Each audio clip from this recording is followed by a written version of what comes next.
शुरू होना जरूरी है। इस सेशन में स्टेटहुड रिजर्वेशन के मसले पर बहस होना तय माना जा रहा है। पिछले सेशन में स्टेटहुड पर 3 तजवीजें हंगामे की वजह से गिर गई थी। रिजर्वेशन का मुद्दा भी पिछली बार सदन की बहस में बार बार उठा था, जिस पर पीपल कॉन्फ्रेंस के सदर और हंदवाड़ा से विधायक सज्जाद गनी लोन ने सरकार पर सख्त तनकीद की थी। वहीं डोडा के एमएलए महराज मलिक की हिरासत का मामला भी इस सेशन में गूंज सकता है।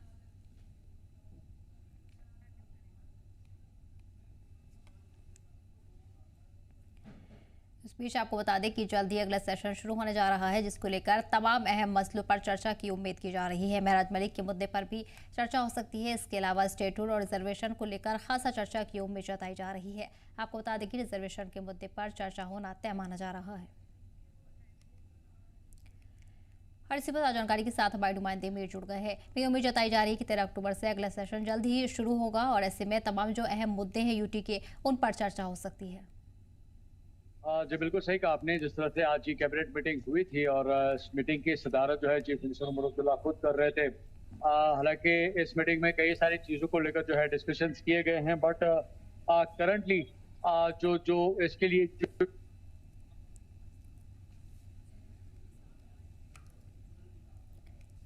बिल्कुल, तो फिलहाल आपको बता दें कि रीऑर्गेनाइजेशन एक्ट 2019 के मुताबिक एक सेशन की आखिरी बैठक और अगले सेशन की पहली बैठक के बीच 6 महीने से ज्यादा का फासला नहीं होना चाहिए। मीर हमारे साथ लगातार बने हुए। मीर, फिलहाल क्या कुछ अहम डिटेल्स मिल रही हैं? जी बिल्कुल, जिस तरह से मैं अभी जिक्र कर रहा था कि इस मीटिंग की सदारत जो है चीफ मिनिस्टर उमर अब्दुल्ला खुद कर रहे थे और खासतौर पर जो इसका जो प्राइमरी जो मेन जो एक मकसद जो था वो ये था कि जो सेशन जो है वो कब से शुरू होगा। और इस ज़मीन में जो है 13 तारीख जो है मुकर्रर की गई है कि 13 तारीख से 20 तारीख तक ये सेशन जो है मुख्तसरन हम कह सकते हैं ये चलेगा, यानी कि ये कुछ दिनों के लिए रहेगा। और इसकी जो तजवीज़ जो है लेफ्टिनेंट गवर्नर मनोज सिन्हा को जो है भेजी जाएगी और जिसकी जो हामी जो है वो एलजी ऑफिस से मिलने के बाद जो है इसका जो सेशन का जो प्रोसेस जो है वो शुरू किया जाएगा। हालांकि साथ साथ जो इस मीटिंग के जो अहम मुद्दे बताए जा रहे हैं उसमें चाहे हम रिजर्वेशन की बात करें या स्टेटहुड के जो मौजूआत हैं उसको लेकर बातचीत हुई है। लेकिन जो अगर हम बहस की बात करें तो वो सारी चीजें जो है वो हमें लेजिस्लेटिव असेंबली में देखने को मिल सकती है, क्योंकि कई सारे ऐसे जो इम्पोर्टेंट इश्यूज है जिनको एड्रेस करना बहुत ज्यादा इम्पोर्टेंट है, जो करंटली यहाँ की गवर्नमेंट जो है फेस कर रही है। चाहे हम इकोनॉमिक रिकंस्ट्रक्शन की बात करें, इंफ्रास्ट्रक्चर की डेवलपमेंट की बात करें या रिलीफ या जो रिहैबिलिटेशन का जो प्रोसेस है खासतौर पर जो फ्लड विक्टिम्स रहे हैं उनके लिए, या महराज मलिक जो है रिसेंटली एक इशू रहा है। ये जो स्टेटहुड की अगर हम बात करें तो ये कई सारे ऐसे प्रीवियस मुद्दे रहे हैं जिनको लेकर जो है बातचीत हो सकती है अगर असेंबली सेशन जो है अपने मुकर्रर वक्त पर शुरू होता है। हालांकि अगर आप देखें तो प्रीवियस टाइम में 29 अप्रैल को जो है सेशन शुरू हुआ था, लेकिन इसका एक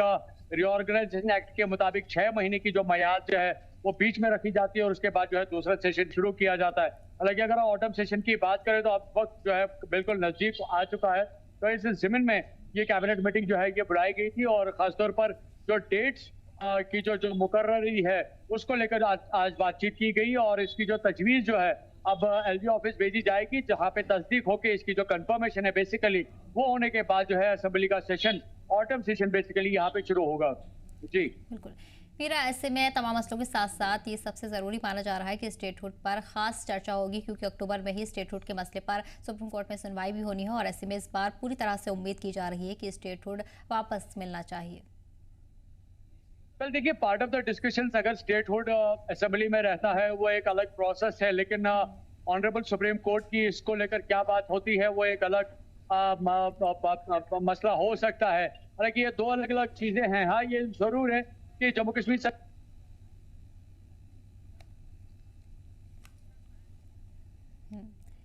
इस बीच आपको बता दें कि स्टेटहुड पर 3 तजवीजें हंगामे की वजह से पिछली बार गिर गई थी। वही रिजर्वेशन का मुद्दा भी पिछली बार सदन में बहस में बार बार उठा था, जिस पर पीपल्स कॉन्फ्रेंस के साथ और हंदवाड़ा के विधायक सज्जाद गनी लोन ने भी अपना रद्द-ए-अमल सामने रखा था। मेर Umar.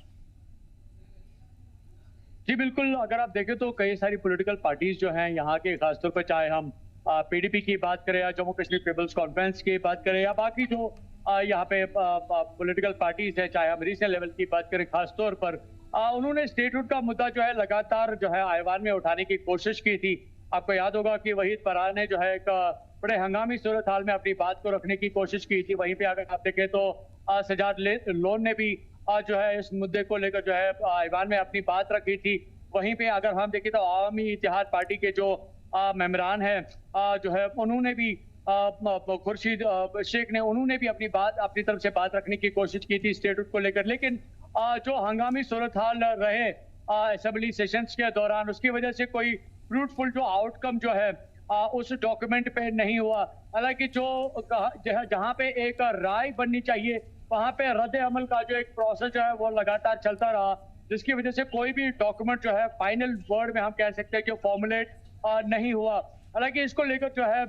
Speaker of the assembly उन्होंने भी अपनी तरफ से कई बार जो है इस बात की तजवीज रखी कि जितने भी एमएलए साहिबान हैं वो इस असेंबली की गरिमा को बनाए रखें, जो इसका एक एहतराम जो है उसको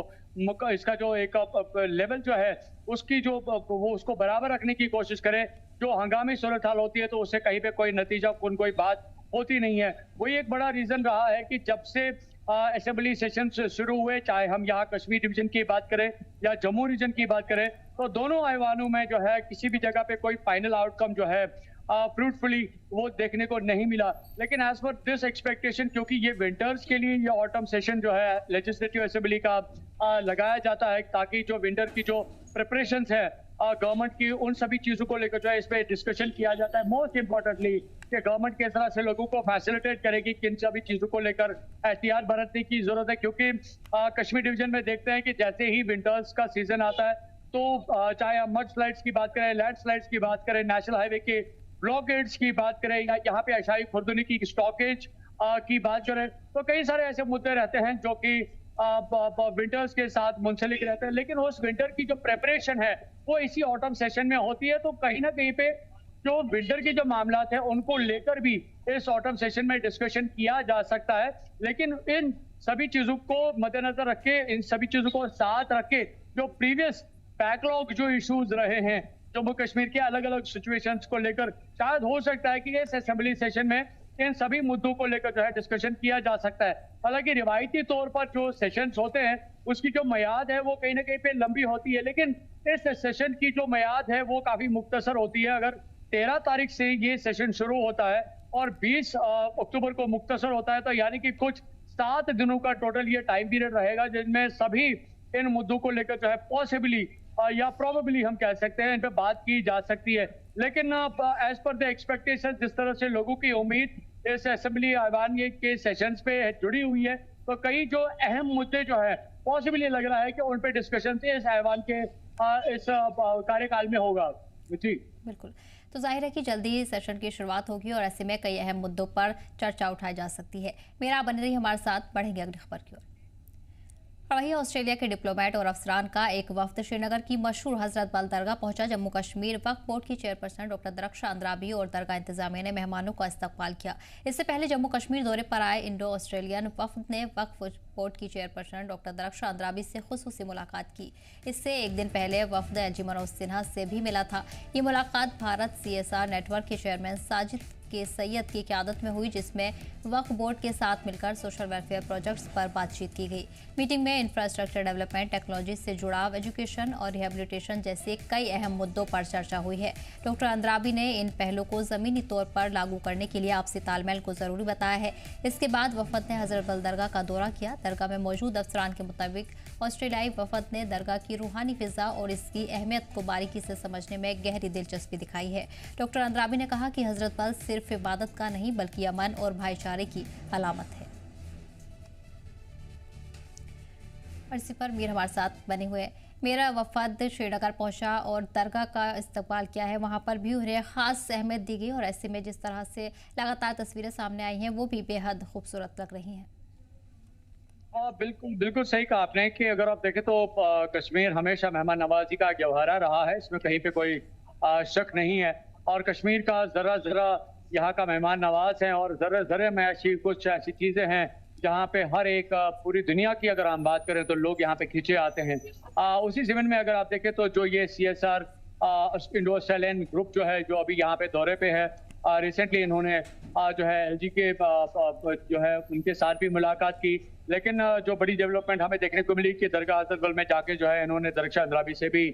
मुलाकात की और खासतौर पर जो श्राइन का जो तकद्दुस है उसके बारे में जो है मालूमात हासिल करने की कोशिश की। हालांकि अगर इनके दौरे के बारे में जिक्र कर रहे हैं तो इनका खासतौर पर मकसद यही है कि जो पब्लिक वेलफेयर है, जो पब्लिक का जो कंसर्न है, उसको कैसे करंट डिस्पेंसेशन जो है उसको देख रही है, क्या लोगों के जो हकूक है क्या उस पर बात हो रही है, या जो उनकी जो रिक्वायरमेंट्स है, जो उनकी डेवलपमेंट्स के हवाले से जो मुद्दे हैं क्या उन पे सरकार काम कर रही है, या जो कंसर्न एजेंसीज या जो डिपार्टमेंट्स है क्या वो उसको लेकर काम कर रहे हैं। तो ये जो इस ग्रुप का जो एक मेन मकसद जो है तो जम्मू कश्मीर के अवाम की जो बहबूदी है उसको लेकर ये कंसर्न है, और इसके ज़िम्न में ये अलग अलग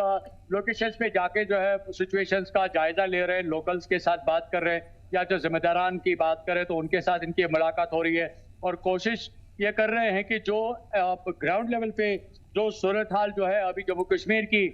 तमीर और तरक्की के हवाले से उसको लेकर ये कंसर्न है। मे भी हो सकता है कि आने वाले वक्त में ये डेलीगेशन जो है अपनी तरफ से एक रिपोर्ट भी तैयार करेगा जो कंसर्न गवर्नमेंट को दिया जाएगा, जिससे ऑन ग्राउंड जो सूरत हाल जो है या इनका जो एक एक्सपीरियंस यहाँ पे रहा है अपने टूर के दौरान वो भी आगे जाके जो है साझा किया जाएगा। लेकिन ये कहीं ना कहीं पे माना जा रहा है कि एक बड़ी डेवलपमेंट है, क्योंकि जम्मू कश्मीर की जो किसी हद तक हम कह सकते हैं कि जो माली या मुआशी जो इक्तिसादी हालत जो है वो काफी ज्यादा अभी इस वक्त मुतासर है, चाहे हम टूरिज्म की अगर हम बात करें या इस टाइम पे करंटली जो लैंडस्लाइड की वजह से या रोड ब्लॉकिंग की वजह से यहाँ के पाक मालिका जो है उनको उठाना पड़ा, फ्रूट ग्रोवर्स को उठाना पड़ा, हजारों करोड़ का जो है नुकसान यहाँ पे हो रहा है। लोगों की एक्सपेक्टेशंस प्रधानमंत्री के इस करंट विजिट पे है कि वो यहाँ पे आएंगे तो कोई पैकेज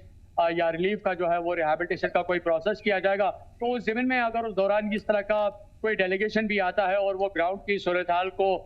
खुद जाके जो है उसका जगह जगह पे जायजा लेता है और आगे जाके जो है जिम्मेदारान को उसके बारे में आगाही करता है, तो आने वाले वक्त में इसको एक फ्रूटफुल एक्टिविटी जो है के तौर पर देखा जा रहा है। और कहा जा रहा है कि इस डेलीगेशन के यहाँ पे विजिट करने से या इस तरह की बड़ी हस्तियों से मुलाकात करने के बाद, खासतौर पर जब हम लेफ्टिनेंट गवर्नर मनोज सिन्हा की बात करें जो कि लेफ्टिनेंट गवर्नर है यहाँ पे, तो कई सारी जिम्मेदारियां जो है उन पे भी है, तो अगर इस तरह की डेलीगेशन उनसे मुलाकात करती है और ग्राउंड लेवल की जो सूरत हाल है उनसे उनको आगाह करती है तो डेफिनेटली वो लोगों की बेहतरी के लिए होगा। जी बिल्कुल। साहिर मीर, CSR पर तो बातचीत हुई है, इसके अलावा एजुकेशन डेवलपमेंट पर भी बताया जा रहा है कि खास जोर दिया गया है और इस पर खास बातचीत की गई है। क्या कुछ डिटेल्स इस हवाले से सामने आई हैं? वेल डेफिनेटली इसमें कोई शक नहीं है, क्योंकि अगर आपको सोसाइटी को डेवलप करना है तो उसको एजुकेट करना बहुत ज़्यादा इंपॉर्टेंट है, और एजुकेशन एक ऐसा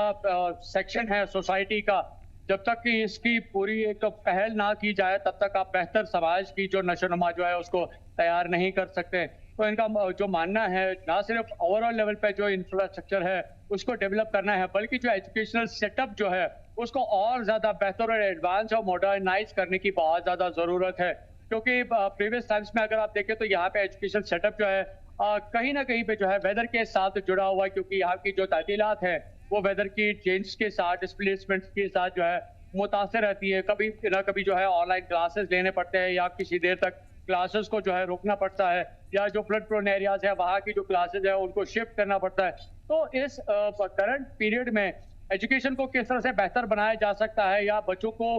जो एजुकेशन की जो सूरत हाल जो है उसमें पूरी तरह से उनको मुकम्मल तौर पर कैसे ढाला जा सकता है। जिस तरह से हम एक एडवांस स्कूल की बात करते हैं, क्या वही जो तालीमी निज़ाम, क्या हमारे ग्राउंड लेवल पे जो गवर्नमेंट स्कूल्स है क्या वहाँ पे भी उसी तरीका का निज़ाम है? तो शायद जो अंतर जो है वो डिफरेंटली देखने को मिल सकता है, जो कि एक एडवांस स्कूल में या एक गवर्नमेंट स्कूल में हमें देखने को मिलता है। तो इन सभी चीज़ों को पैरेललाइज करने की बहुत ज़्यादा ज़रूरत है कि जब तक कि एक ही निज़ाम जो है एजुकेशन सेक्टर में नहीं किया जाता तब तक हम ये नहीं कह सकते कि प्राइवेट स्कूल का जो बच्चा है वो इन कंपैरिजन अगर हम देखें तो गवर्नमेंट स्कूल के बच्चे के बिल्कुल बराबर है, या गवर्नमेंट स्कूल का जो बच्चा है वो प्राइवेट स्कूल के बच्चे के एजुकेशन सेटअप के बिल्कुल बराबर है। तो ये कई सारी चीज़ें हैं जो जुड़ी हुई हैं एजुकेशन सेटअप के साथ, जिसको अपलिफ्ट करना, अपग्रेड करना, डेवलप करना, उसके इंफ्रास्ट्रक्चर को और ज़्यादा बेहतर बनाना बहुत ज़्यादा ज़रूरी है। और जो मॉडर्नाइज एक एजुकेशन सेटअप जो है, या हालांकि अगर आप देखें तो हमारे मुल्क में अभी न्यू एजुकेशन पॉलिसी चल रही है, उसमें कोई शक नहीं है, लेकिन जो सेटअप है, जो स्ट्रक्चर है, क्या उसी तरीके से बच्चों को वो का जो एक निज़ाम जो है, क्या उनको दिया जा रहा है या नहीं दिया जा रहा है? तो ये कई सारे ऐसे सवालात हैं जो कि एजुकेशन सेटअप के साथ करंटली जुड़े हुए हैं, और जो ये सीएसआर की जो ये डेलीगेशन जो है, इस बात पे खासतौर पर जोर दे रहे हैं कि जम्मू कश्मीर का जो एजुकेशन का जो एक सेटअप जो है, उसको बेहतर किया जाना चाहिए, एडवांस किया जाना चाहिए, या मॉडर्न टेक्नोलॉजीज या जो मॉडर्न सेटअप जो है, उसके जरिए से जो है यहाँ के बच्चों को एजुकेशन दी जानी चाहिए, ताकि यहाँ का बच्चा भी एज पर पार अगर हम देखें तो पूरी कंट्री के साथ कंपेयर कर पाए, या तो इंटरनेशनल जो हमारे स्टूडेंट्स हैं उनके साथ बराबरी शाला बेशाला जो है वो कम्पीट कर पाए। जी बिल्कुल। इस बीच आपको बता दें कि ऑस्ट्रेलियाई समूह का खास इस्तकबाल श्रीनगर में किया गया, साथ ही साथ कई अहम मुद्दों पर चर्चा भी हुई है। मेरी उम्र तो और जानकारी के लिए बहुत बहुत शुक्रिया।